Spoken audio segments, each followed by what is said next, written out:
வணக்கம் நண்பர்களே! இன்னைக்கு நம்ம அழகே அழகு சீரியல்ல நம்ம தங்கராஜ் சுரேஷுக்கு பாடம் எடுக்கிறாப்புல. என்ன பாடம்? இன்னையில நம்ம வீடு ராசியான வீடு. இந்த வீட்ல நீ உன்னுடைய வாழ்க்கைய ஸ்டார்ட் பண்ற இன்னையிலருந்து. அப்பத்தான் எல்லாம் சக்சஸ்ஃபுல்லா அமையும் அப்படிங்கிற மாரி சொல்லி ஏத்தி விட்டுறாப்புல. ஆனா இங்கிட்ட நம்ம ரேவதிட்டயும் சொல்றாப்புல, நம்ம மதியம் பக்கத்து ரூம் சுரேஷ் ரூம் சொல்லு.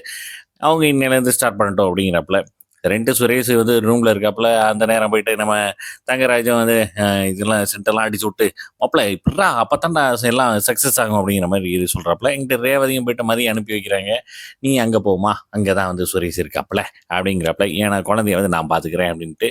சரின்ட்டு நம்ம மதியம் அங்க போயிறாப்புல. இந்த பக்கம் பார்த்தீங்கன்னா, நம்ம ரேவதியும், நம்ம தங்கராஜும் பார்த்தீங்கன்னா, அவங்களோட ரொமான்ஸ் பழைய காதல் கதையெல்லாம் பேசிட்டு இருக்காங்க. அது ஒரு பக்கம் ஓடிக்கிட்டு இருக்கு. இங்கிட்டு நம்ம சுரேஷ் மதிய எப்படியாவது தன்னோட வழிக்கு கொண்டு வந்துரணும்னு பார்க்குறாப்புல. அதுக்கு என்னென்னலாம் பேசி பார்க்குறாப்புல. நம்ம மதி மசியவே மாட்டேங்கிறாங்கங்க.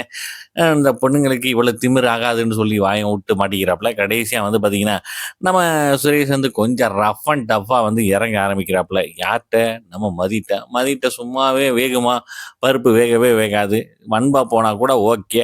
ரஃப் அண்ட் டஃப்பா ஆரம்பிச்சோனே மதி வேலைய கட்ட ஆரம்பிக்கிறாப்புல. எப்படி தடுத்து பார்க்குறாப்புல, கேட்க மாட்டேங்கிறாப்புல சுரேஷ். கடைசி தள்ளி விட்டுறாப்புல. கீழ போய் விழுந்துறாப்புல. பார்க்கலாம் நாளைக்கு எப்படின்ட்டு ஒரு ஒரு எபிசோட் மிஸ் பண்ணாம பாருங்க. என்ஜாய் பண்ணுங்க.